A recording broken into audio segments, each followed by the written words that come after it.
Hello, मी मंदाकिनी अनंत ढोमसे, राहणार तेजेवाडी, तालुका जुन्नर, जिल्हा पुणे.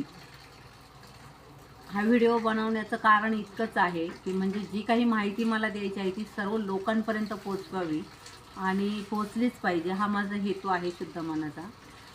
काही वर्षांपूर्वी मला इतका त्रास होता मणक्यांचा, मानेच्या मणक्यात गॅप होता, कमरेच्या मणक्यात गॅप होता आणि खरं सांगितलं तर मला कमरेचा मणका माझा पूर्णपणे झिजलेला असल्यामुळे मला काहीच काम करण्याची कॅपॅसिटी राहिलेली नव्हती. डॉक्टरांच्या गोळ्यांनी मला काही रिझल्ट मिळत नव्हते, कावीळ व्हायची, त्यामुळे औषधं बंद करावी लागत होती.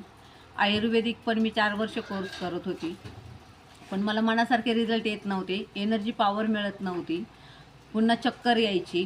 त्याच्यामुळे मायग्रेनचा पण त्रास सुरू होता, डोकेदुखी सुरू होती, झोप शांत लागत नव्हती. काय करावं हे